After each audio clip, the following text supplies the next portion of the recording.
Bonjour à tous et bienvenue dans les bois. On se retrouve à nouveau pour une sortie. 2 jours, donc un petit bivouac. Bon, pas de mystère, hein, on se rend à nouveau sur le bush-camp. Quelques petits projets pour ce week-end.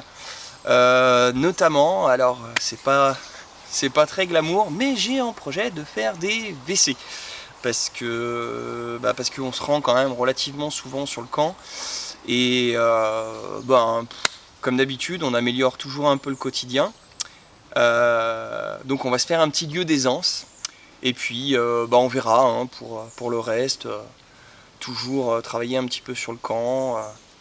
Peut-être un petit peu de couverture sur le toit. Peut-être une scie sur cadre. Enfin une scie cadre, pardon. On verra. Allez, c'est parti.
Joli criquet.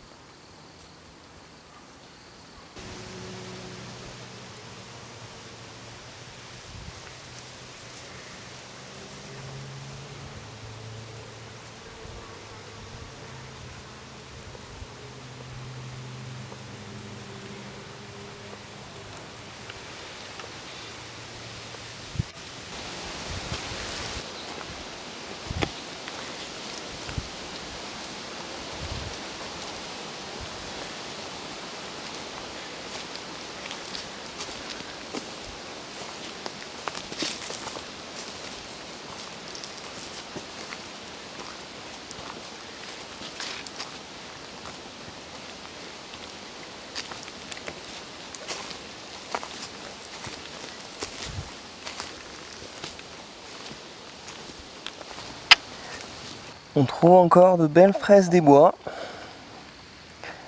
C'est pas gros mais c'est vraiment délicieux. Hein. Bon là on commence quand même à arriver sur la fin de saison. Mais l'avantage c'est que du coup elles sont bien mûres, bien sucrées.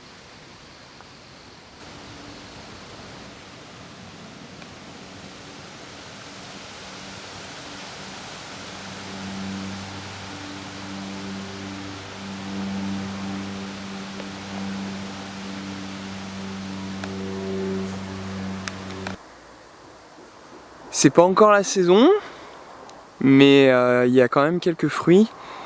Donc là c'est c'est des mirabelles en fait. Hein. Quand là on voit les fruits, ils sont encore bien verts. Mais quand elles seront mûres, on aura le droit à des belles mirabelles bien jaunes et bien sucrées. Ça c'est l'idéal pour la confiture, les tartes ou même manger comme ça, grignoter en passant sur les randos.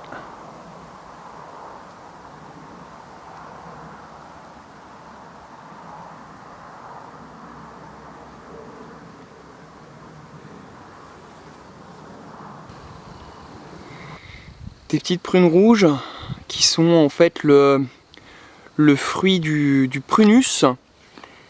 Alors c'est assez étrange parce qu'on en trouve assez souvent. Et j'ai entendu pas mal de sons de cloche, c'est comestible, ça l'est pas. Personnellement, moi je les consomme et j'ai vraiment eu, jamais eu de soucis. Hein. Après, comme tous les fruits, hein, si vous en mangez un petit peu trop, ça travaille au niveau du transit, mais on est loin de s'empoisonner avec ça. À nouveau une petite sorte de gaillet. Donc je vous avais déjà présenté le gaillet gratteron qui colle aux vêtements. Et ça, donc comme le gaillet gratteron, ça c'est le gaillet blanc. Et le gaillet blanc, en fait, donc comme le gaillet gratteron, en fait, on a une tige carrée. Hein. Si on la roule dans les doigts, en fait, on se rend compte que elle n'est pas cylindrique. Et puis on a pareil des petites corolles de fleurs en fait qui partent opposées 2 à 2. Et comme le gratteron, le gaillet blanc est comestible. Une autre sorte de plantain, donc comme le lancéolé qui est quand même je pense le plus répandu. Donc celui-ci a des feuilles plus larges et du coup pour la salade ça fait un petit peu plus de matière.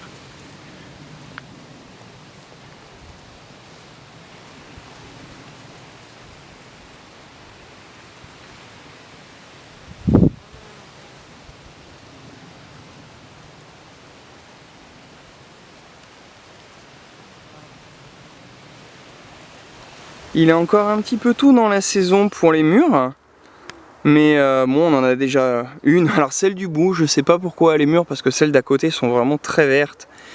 Mais c'est pas mal de voir ce brun. On voit bien la différence de maturité en fait qu'on peut avoir sur les mûres. Donc verte, c'est ce qui sort juste après la fleur, hein, et puis rosé, et puis carrément noir. Donc on est un peu tôt dans la saison, faut espérer que ça continue à mûrir tranquillement, qu'on n'ait pas trop de grosses chaleurs qui les ferait sécher. Et moi j'adore la tarte à la mûre, ça fait un petit peu de boulot dans les bois, mais ça permet, généralement, évidemment hein, je cuisine pas carrément des tartes, bien qu'il y ait des gens qui soient tout à fait capables de le faire. Moi je me contente simplement de les cueillir et les manger comme ça pour grignoter. Du serpolet. C'est pour nous les Lyonnais, hein, c'est l'équivalent de notre thym. On n'a pas beaucoup de thym en fait dans le coin. Par contre le serpolet pousse naturellement en bord de chemin. Il aime les terres assez pauvres, hein. Et l'odeur est vraiment géniale. Moi j'adore, ça sent vraiment très très bon. Et on peut s'en servir pour assaisonner les plats, un petit peu sur une viande ou autre. Et ça peut également se ramasser comme le thym, laisser sécher et s'en servir pareil comme les herbes de Provence. Vraiment très très bon. Et voilà, il est 11h30, on a bien marché. On arrive au camp, donc ici, hein. Donc on va pouvoir décharger les sacs à dos et puis attaquer l'apéro, hein, tranquille.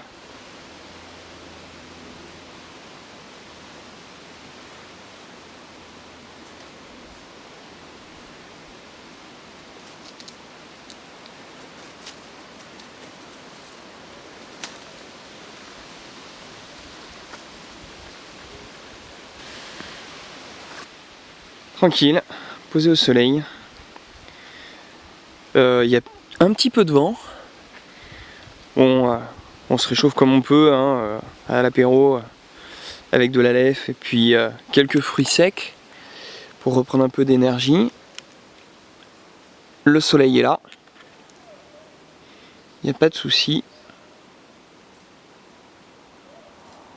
Bon, le vent est un peu frais, mais donc on a remis des manches longues quand même, parce que en marchant on s'était découvert parce qu'on avait chaud, mais avec la transpiration, faut pas hésiter à vous recouvrir quand vous avez fini vos randos, histoire de pas prendre froid tout de suite derrière, quoi. Notamment quand il y a de l'air. Hein.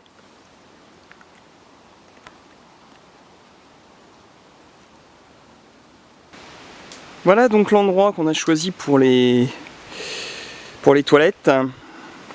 Le lieu des anses, donc 2 arbres là qui sont côte à côte, espacés d'environ 1 mètre. Et entre, en fait j'ai creusé un trou. Donc voilà. Hein.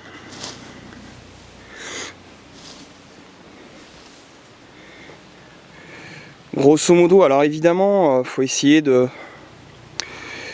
pas être trop près des arbres, ça évite de toucher les racines. Alors bon, vu la taille des arbres, si vous coupez une racine qui fait 1 cm de diamètre, vous inquiétez pas pour lui, il s'en sortira très bien. Mais bon, il faut pas y aller à grands coups de pioche. Bon là, la profondeur du trou, c'est quand même assez important, hein, ça fait à peu près, je dirais une 50aine de centimètres environ. Si j'approche, vous voyez, je peux descendre loin. Hein, donc ça fait, ouais, à peu près une 50aine de centimètres. Voilà. Et il reste plus qu'à passer à la suite, c'est-à-dire la fabrication de l'assise. Hein. L'assise est finie. Donc une perche en fait de chaque côté avec 2 poteaux pour soutenir, pour pas que ça glisse le long du tronc. Donc ça va, hein, ça le fait. Hein. Alors, hop, confortable. On n'a plus qu'à lire, un petit magazine et puis on est tranquille. Donc on va continuer un petit peu, juste histoire de créer un petit paravent et tout, histoire d'avoir un petit peu d'intimité. Voilà la palissade donc pour les toilettes. Ah, par contre, je crois que c'est occupé. Oups, désolé Pandy. Pas grave Panda. C'est pas fini, hein, ça mériterait toujours un petit peu d'amélioration comme d'habitude. Mais donc on a mis en fait des barres de chaque côté pour pouvoir s'appuyer, se relever facilement en fait. Donc voilà, pas mal. Il manquera à faire éventuellement une petite palissade aussi de ce côté-là. Donc la palissade ici, je pense pas qu'il soit nécessaire de monter bien plus haut. On verra éventuellement, je la continuerai peut-être un petit peu. Voilà. Mission trône accomplie. Ça bosse toujours. Là, ce que je suis en train de faire, c'est rassembler un peu de feuilles mortes. Donc j'ai juste pris un bout de bois qui a une forme de crosse un petit peu. Alors je racle pas, c'est vraiment juste en surface pour pas arracher tout l'humus. Donc là c'est vraiment juste pour enlever les feuilles qui sont sèches ou non, elles sont pas sèches, il y a plu hier, donc elles sont mouillées, mais en l'occurrence je racle juste un petit peu la couche du dessus. Je mets tout ça dans mon désormais fameux sac de la poste. Et puis après je monte tout ça sur le toit pour rajouter en fait directement par-dessus la couverture en genêt qui maintenant est bien sèche. Hein.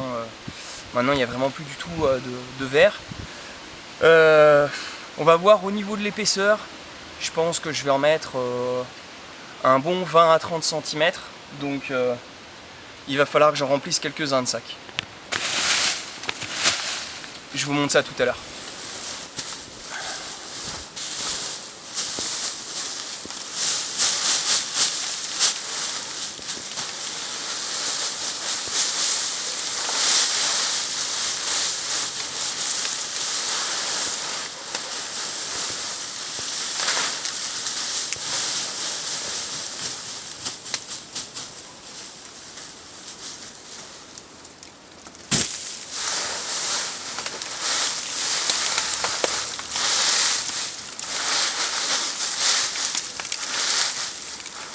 Là maintenant le but du jeu c'était d'être quand même un minimum prudent.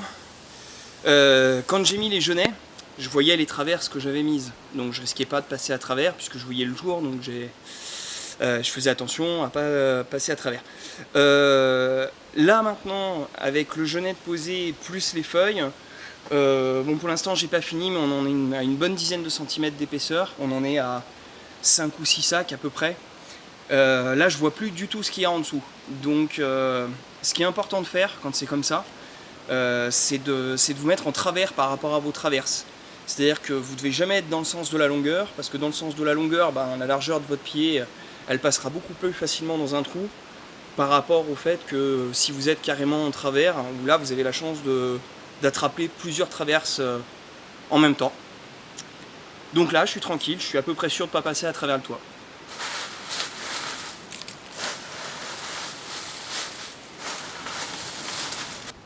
Il y en a pas mal qui prennent en photo leurs pieds à la plage. Moi c'est en forêt. Et je suis pas au sol, hein. Je suis sur le toit de la cabane. Donc voilà les feuilles. Donc on voit bien les poteaux là qui dépassent ici.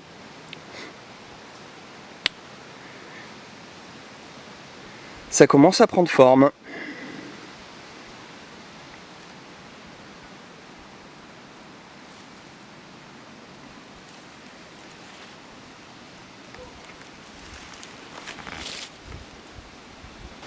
Donc voilà, on voit bien hein, là les 3 couches, les poutrelles en bois, le genet et puis les feuilles au-dessus. Et puis quand on passe à l'intérieur maintenant, voilà c'est vraiment très sombre, hein. Maintenant on n'a plus du tout le jour qui passe. Donc c'est pas pour autant qu'en cas de grosse pluie ça sera étanche, mais ce sera généralement mieux que rien.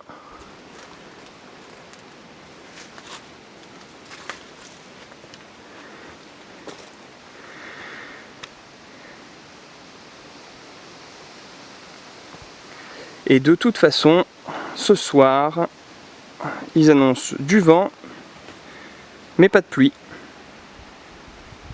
Bon, pour ceux qui ne le savent pas, je suis un grand fan des outils anciens. Donc j'ai retrouvé une vieille hache que j'ai refaite. Pour l'instant ça tient le choc. Le manche nécessitera certainement d'être refait aussi, mais on verra pour l'avenir. Par contre j'ai refait le tranchant. Ça va nickel. Pour l'arbre qu'on avait coupé la dernière fois, finalement au lieu de le couper à ras, j'ai préféré garder une 50aine de centimètres. Ça va me servir de pivot. Et ça me permet tout simplement de fendre le bois pour ce soir, parce que c'est pas le tout, il commence à se faire tard. Et il va bien falloir faire un petit peu de braise pour les saucisses. Et ce soir on a quoi de prévu? Candy? Brochette. Allez.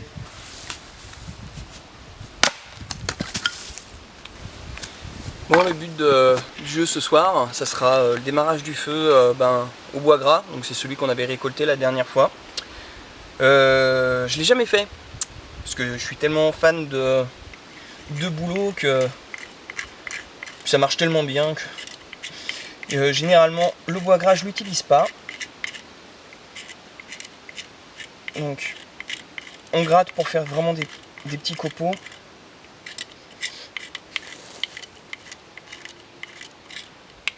Voilà.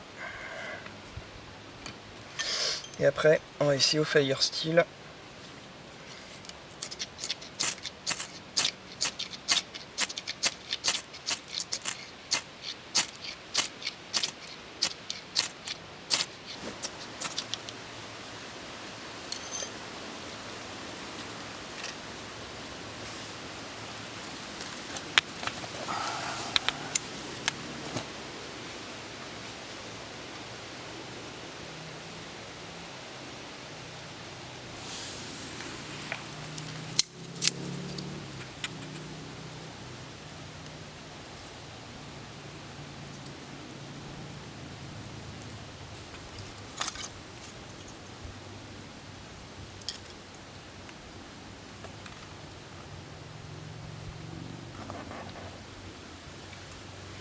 Bon, bah, ça veut pas y aller, hein.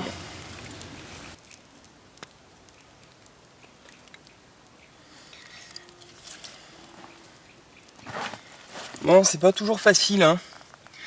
Le feu, quand on a pris l'habitude de l'allumer d'une certaine façon, on a toujours l'impression que ça marche nickel, et dès qu'on change un petit peu nos habitudes, bah, ça devient tout de suite plus difficile. Et puis si on aime tellement le feu dans le bushcraft, c'est tout simplement parce que c'est pas gagné d'avance. On a toujours un peu un doute, est-ce que ça part, est-ce que ça part pas, est-ce que ça va y aller, est-ce que ça va pas y aller. On est loin d'avoir des certitudes. Et là par exemple, je suis pas sûr que... Si, c'est bon. Je vois qu'il y a encore un peu de flamme, ça devrait le faire.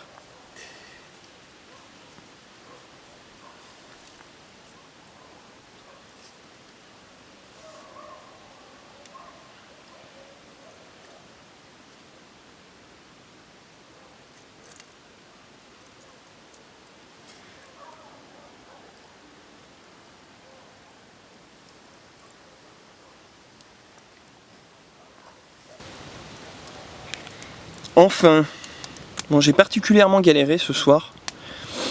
Je sais pas trop pourquoi, honnêtement. Je sais pas si c'est l'humidité qu'il y avait au niveau du sol. J'avais peut-être mal isolé ma base. Ou le bois fondu peut-être un peu tôt. Il y a pas mal d'humidité dans l'air. Et quand vous refendez votre bois et que vous le laissez au sol, il va absorber l'humidité assez rapidement. Et du coup, des fois, le temps qu'il sèche un petit peu, on galère un peu à faire démarrer le feu. Donc pour nous ce soir au menu, donc les brochettes. Et au fond, on est en train de faire cuire du riz. Et puis en attendant, on va passer à l'apéro. Encore une fois, on va faire un petit peu de la pub aux Lyonnais quand même. Donc Terre de bière blanche. Donc c'est un producteur de bière artisanale qui se trouve du côté de Lima. Bon, et à la vôtre, hein. Allez, tiens, ton lit. Et voilà. Repas du soir est prêt. Il y a du rab. Hein. On va avoir de quoi manger encore. Hein. Bon app, Pandy. Bon app à toi, mon chéri. Donc voilà notre couchage pour ce soir. Donc une petite couverture, c'est pas vraiment pour la chaleur, mais c'est simplement pour les petites cendres en fait qui s'échappent du feu pour pas brûler les duvets. Donc les deux duvets, donc là on a acheté deux duvets Decathlon, enfin j'en ai récupéré un que j'avais déjà et puis Pandy en a acheté un nouveau. On a profité aussi pour les oreillers en fait, les petits oreillers gonflables. C'est vrai que la dernière fois on n'en avait pas pris et ça manque quand même un petit peu. Donc pour les duvets, donc c'est deux duvets Decathlon, hein, donc on en a un ici qui est en température de confort 10 degrés et on en a un autre qui est beaucoup plus chaud, où là la température de confort elle est à -1. Donc on verra ce que ça donne pour cette nuit. Ils annoncent une nuit moins fraîche que la dernière fois. La dernière fois on était descendu vraiment bas, hein. C'était descendu autour de 7-8 degrés. Là cette nuit ils annoncent plutôt 13 degrés à peu près. Donc on devrait être plutôt pas mal. On vous dira ça demain. Voilà les soirées dans les bois. Tranquille. On n'a pas besoin de la télé, hein. On s'occupe tranquillement pendant qu'on papote. Donc là j'ai commencé à faire à tailler une petite cuillère en bois. Bon c'est grossier, hein. C'est plus pour s'occuper. Et puis on papote tranquillement. Donc pendant qu'on papotait, on a vu une petite souris là qui est venue nous faire un petit coucou. Preuve que on dérange pas tant que ça les animaux.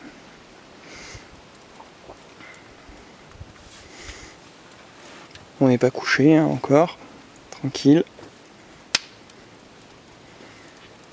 Et voilà, avec notre petit feu. Rien qu'un feu déjà, ça occupe pas mal. Hein. C'est joli à regarder.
Et voilà, c'est l'heure du coucher. Donc Pandy est déjà installé. Impeccable. Et puis bah moi je vais y aller aussi. Hein. Tranquille. J'espère passer une bonne nuit. Le vent s'est levé mais il fait pas très froid, en tout cas bien moins que la dernière fois. Donc on vous dira demain matin comment ça s'est passé.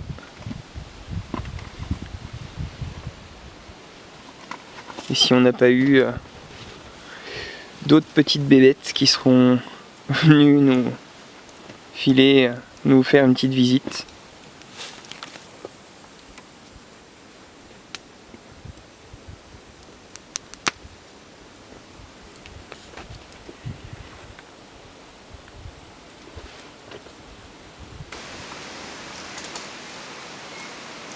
Je suis plutôt un lève-tôt.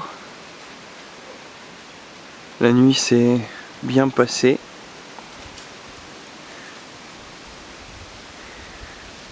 Là du coup le soleil sort tranquillement. Il est 7h30 du matin.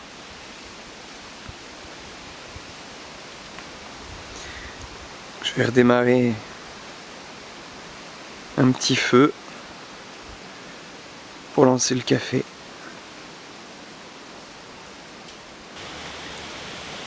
Et c'est reparti pour notre traditionnel café.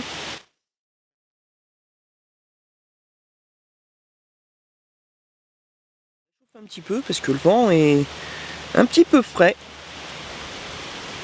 Bon voilà, le café a bien fait du bien. Donc du coup j'ai rattaqué le boulot. Et en l'occurrence hier j'avais pas eu le temps de faire la scie arc. Bon, on avait déjà pas mal bossé donc ce matin je m'y mets. Donc sur mon petit établi en fait j'ai percé quelques petits trous sur les côtés pour pouvoir passer de la corde. Ça me permet de maintenir mes pièces pour les passer à la plane. Donc en dessous j'ai mis une grosse bûche. Alors l'avantage de mettre une grosse bûche c'est qu'on n'a pas besoin de mettre les pieds en fait sur les cordes pour maintenir la pièce. C'est juste le poids du bois en fait qui permet de tenir la pièce. Et donc voilà, j'ai déjà pris un petit peu d'avance sur les bouts qui vont me servir sur les côtés de ma scie sur cadre. Bon, il y a encore pas mal de boulot, hein, mais ça se dégrossit doucement.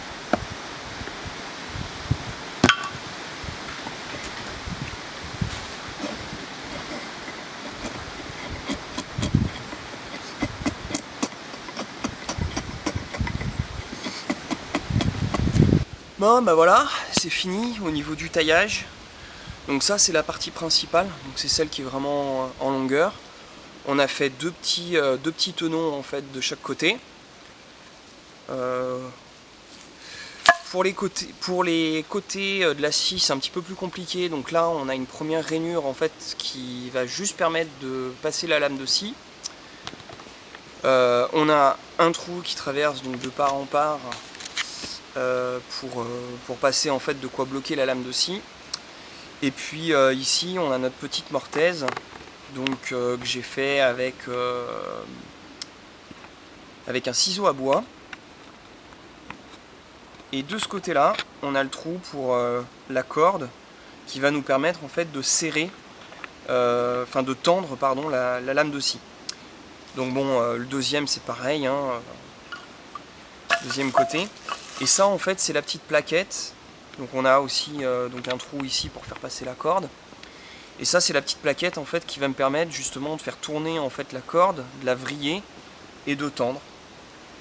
Donc il n'y a plus qu'à monter tout ça, et puis on va voir ce que ça donne. Bon, et ben voilà, il m'a fallu la matinée pour la finir. Donc forcément, hein, si on est à l'atelier chez soi, on prend quand même beaucoup moins de temps que directement dans la verte. Mais elle est finie. Donc pour la lame, j'ai choisi une lame de scie Bahco pour le bois sec. Donc on va voir ce que ça donne.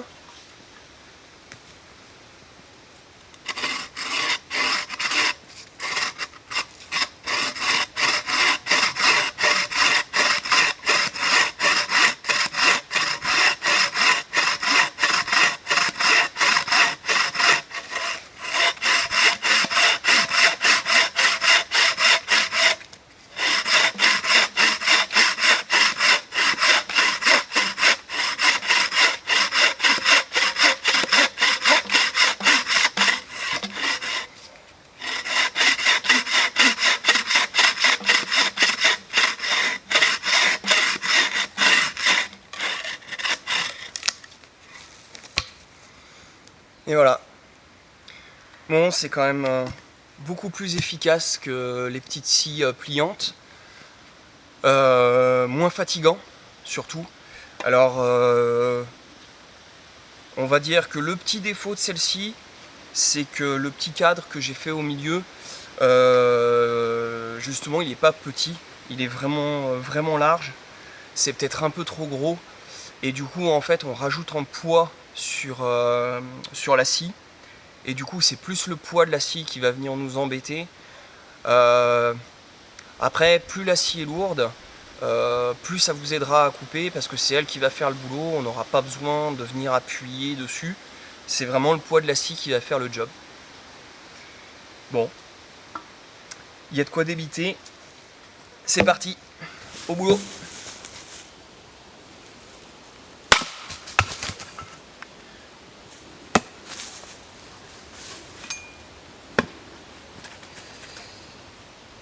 Il suffit pas de couper sur les grosses sections, il faut refendre derrière. Hein.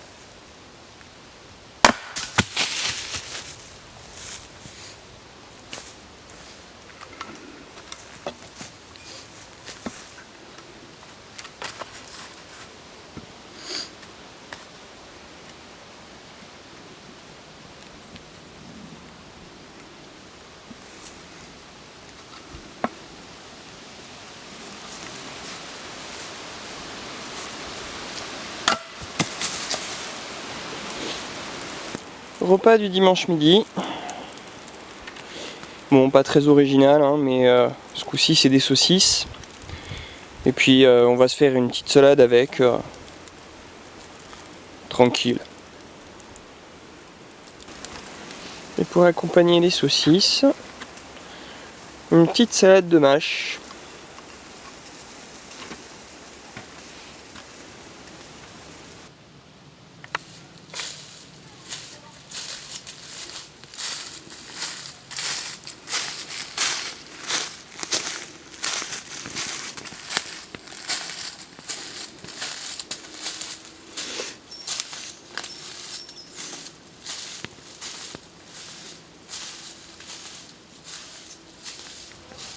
Comme la dernière fois, j'ai fait un deuxième petit tabouret.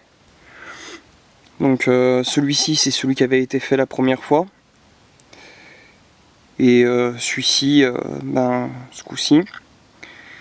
Donc il n'y a rien de bien compliqué, hein. Bon, comme je vous ai expliqué, c'est juste une bûche fendue en deux et puis 4 pieds. Le plus long et le plus compliqué en fait, c'est de faire les chambrages avec la chignole.